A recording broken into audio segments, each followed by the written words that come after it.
So Daniela painted that backdrop of what we're here to do tonight. We're going to circle the mystery of the uncertainty that forms the bedrock of our existence, and somebody turned the volume up on uncertainty several months ago. For those of you who don't know me, I'm an itinerant mystic and a psychotherapist. And I have to say, I've never seen anything quite like what I'm seeing these days in my office. People are paying good money to come in and not talk about their personal problems so much as what they call in Israel the matzav, the situation. It's sort of like the whole world is now Israeli.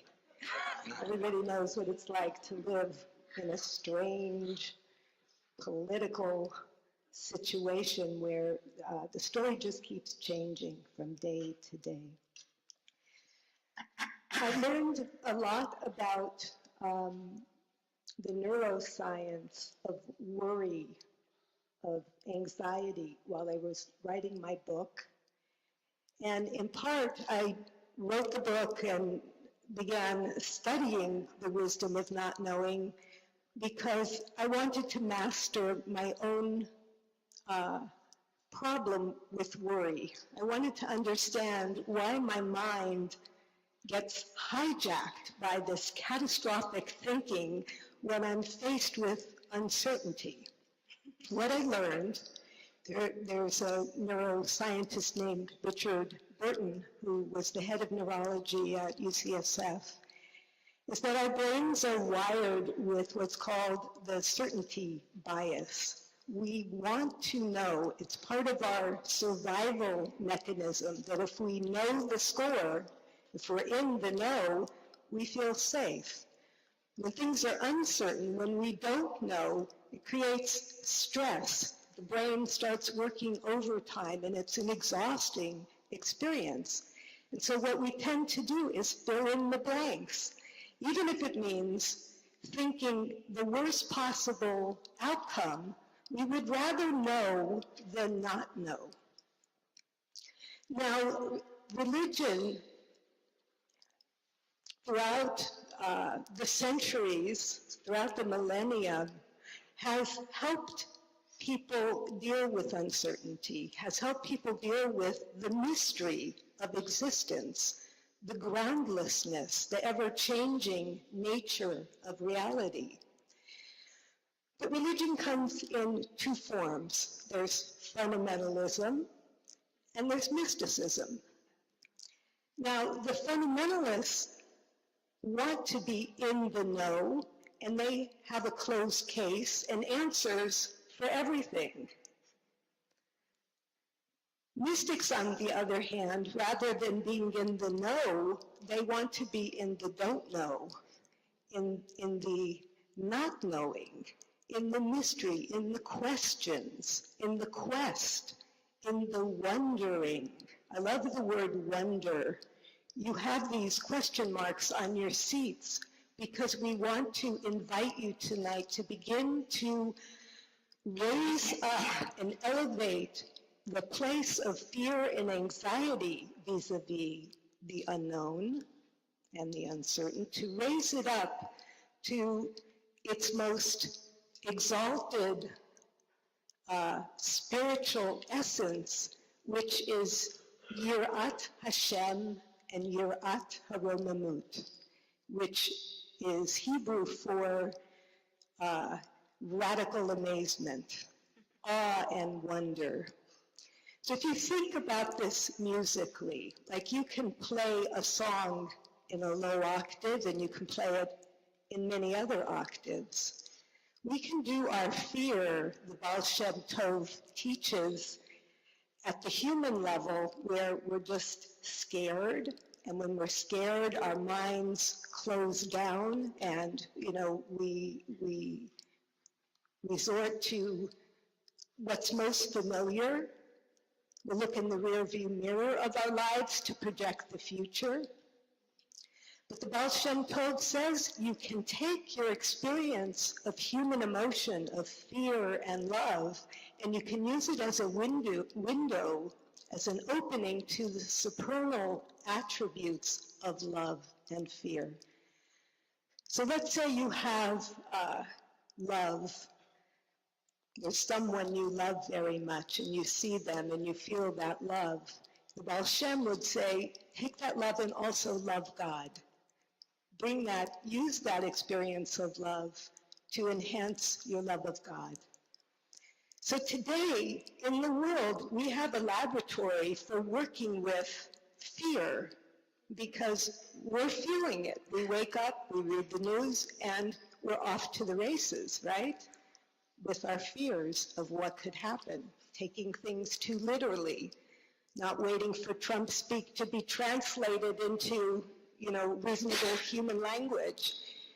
It's easy to go with fear. So if the Baal Shem Tov was here tonight to guide us through this difficult time, he would say, take that fear and enter into the mystery of Yirat HaRomamut, that fear before, that trembling before the majesty and the mystery of existence, of divinity embodied in this world. What a mystery, what a world we live in. So, I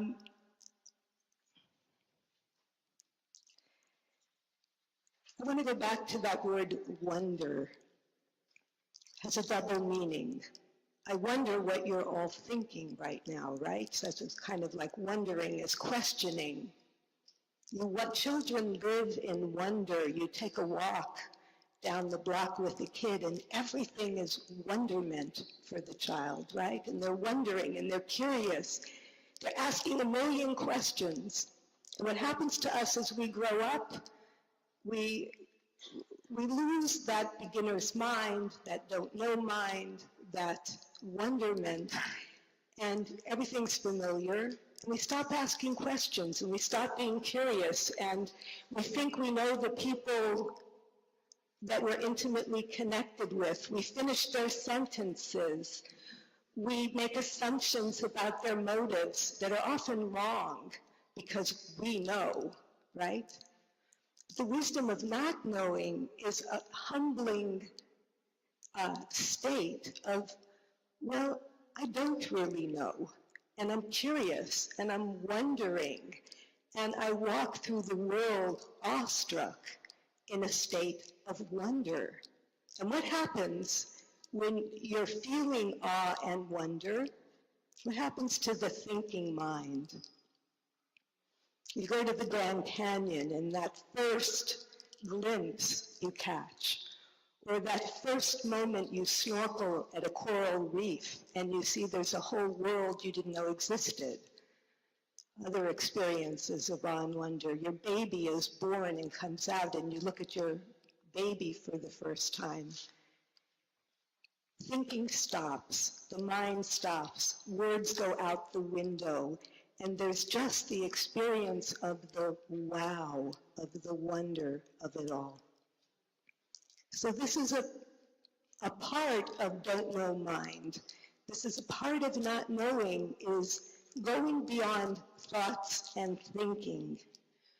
We go through our lives often leading with our thoughts, but there's actually a part of us that knows things from a place beyond thought, deeper than thought.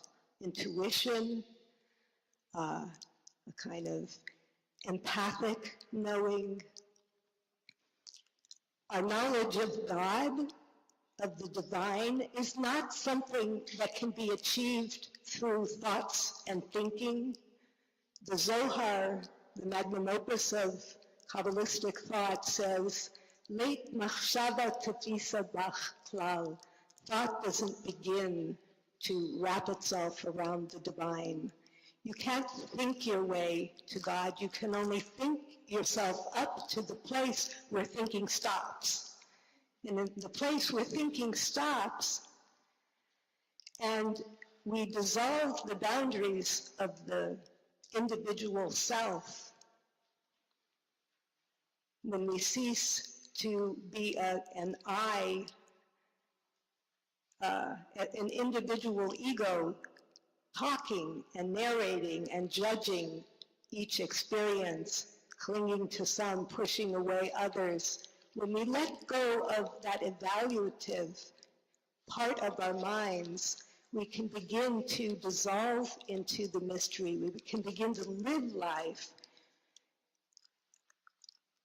from a place that's deeper than thought. You know how you sometimes just know something, but you have no idea how you got to it? It just came to you. You received it.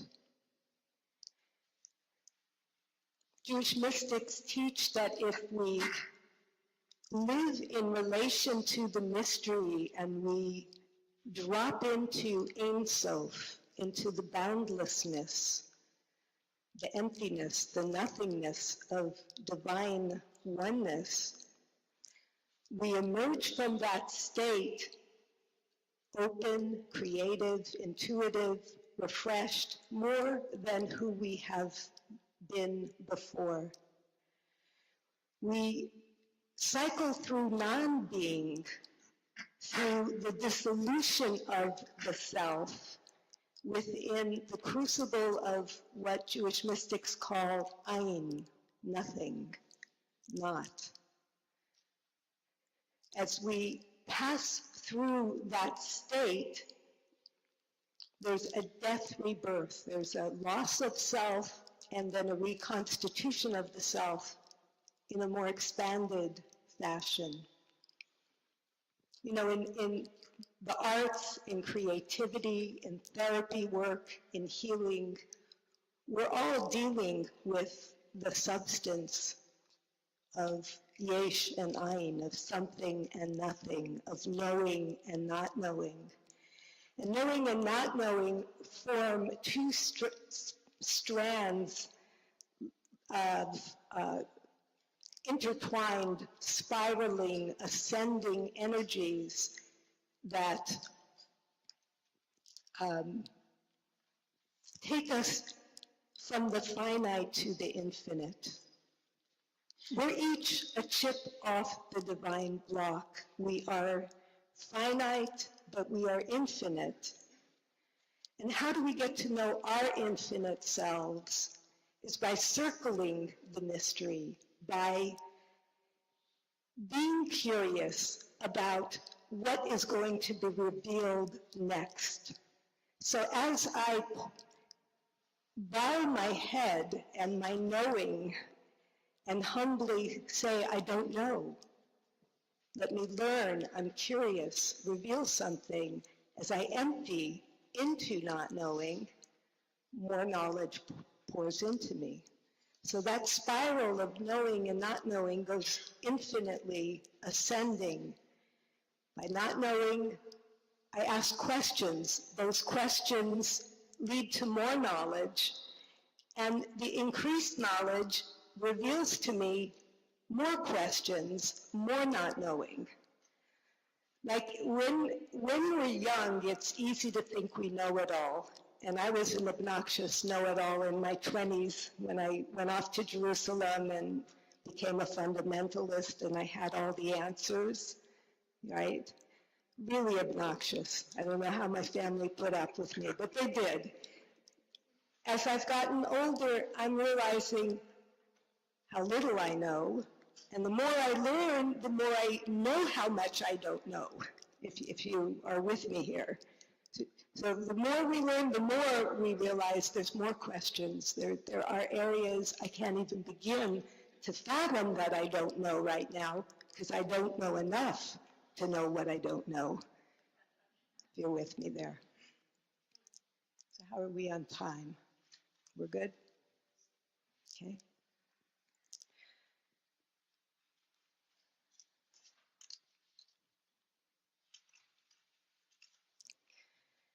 Avraham Yitzchak Cohen Cook, who was the first chief rabbi of the state of Israel and a great philosopher and Jewish mystic, he said that every definition of God is heresy.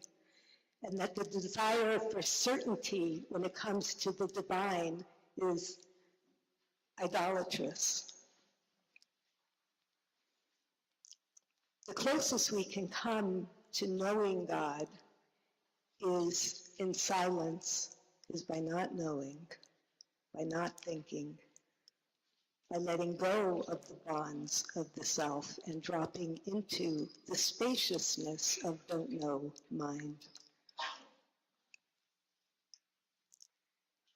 There's a Hebrew word, Chochma, this place, Chochmat, Halev, wisdom of the heart, has that word, Chochma. Can you say it? Chochma. So if you take the word Chochma and divide it in half, it spells Koach Ma. Koach Ma, the power of what? Now what is a Zen koan? What is this? Just what?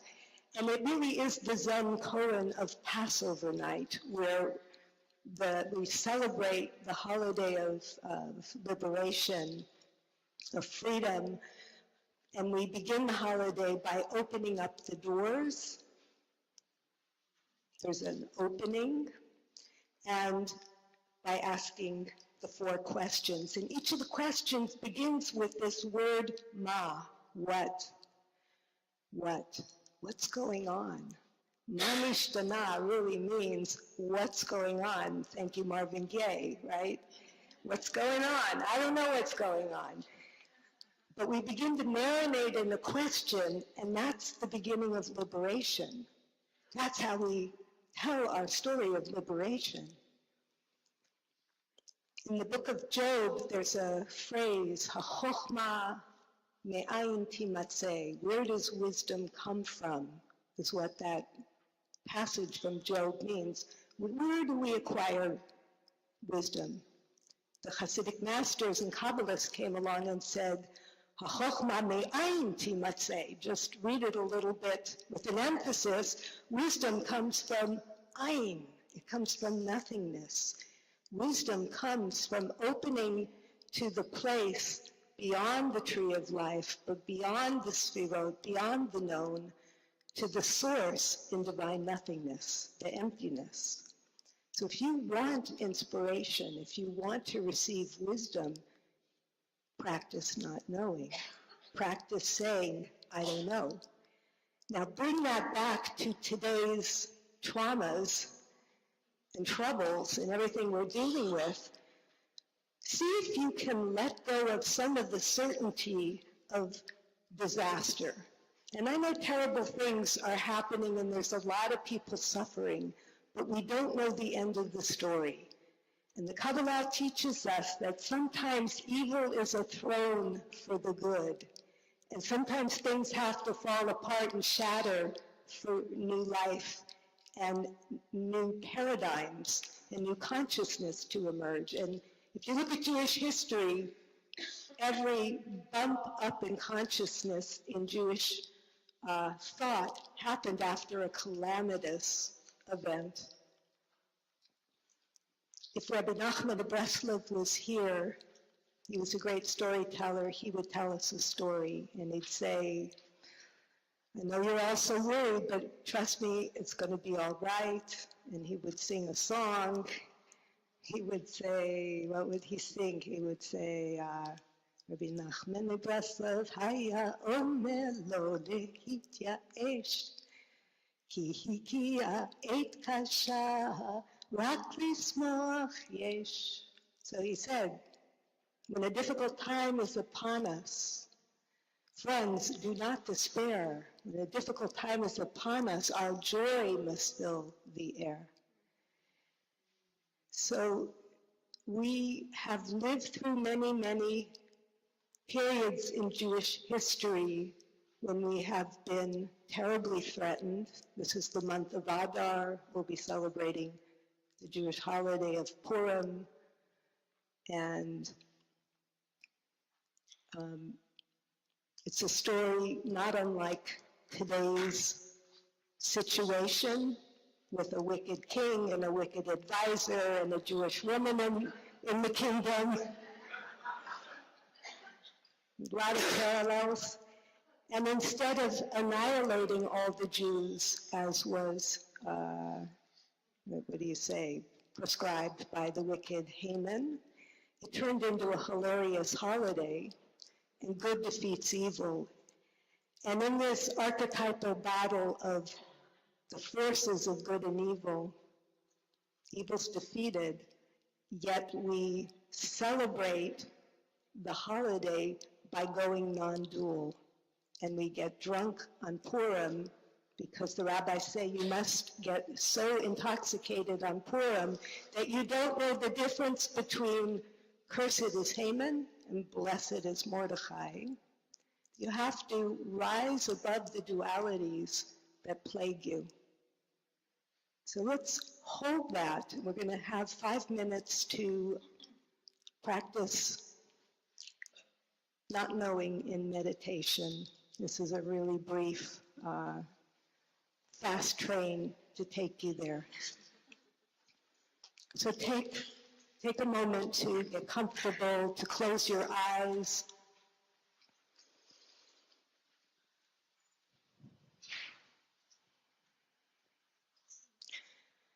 And begin by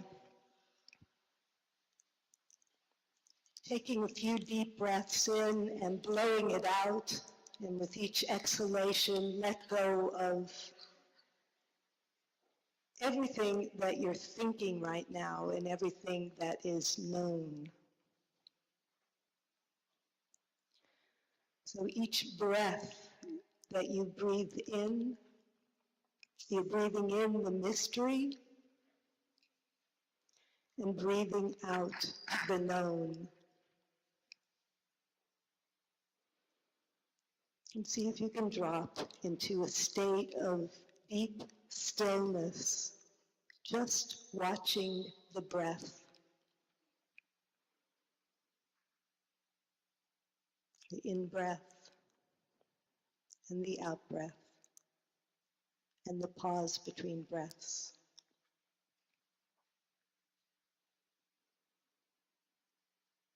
And as you become more still, notice that your breath opens up and deepens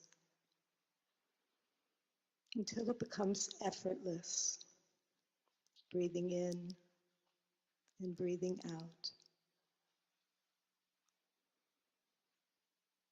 Taking in the mystery and breathing out the old, known.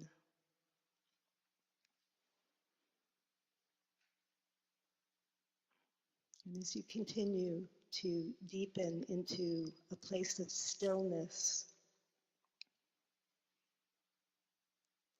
you might notice that thoughts come and go. You can just label them thoughts, thinking.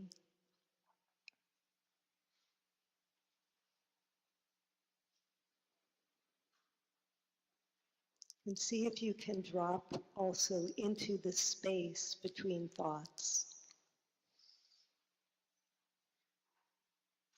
as you become the witness of the thinking mind.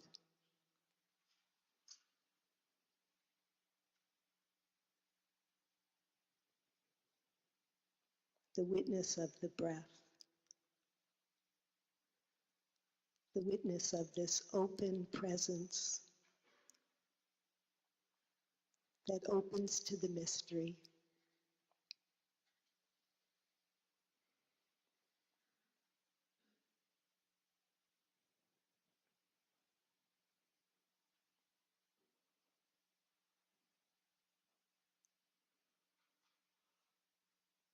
And in that stillness, see if you can drop behind the witness, letting go even of the witness, dropping into Ein Sof, the boundless, infinite spaciousness of that oneness.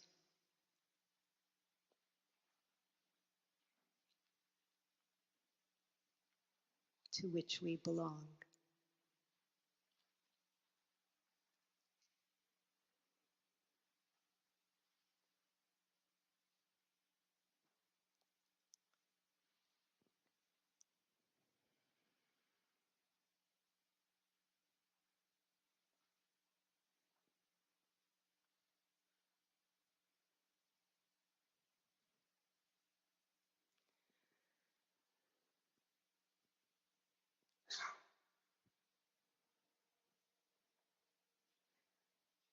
Amen.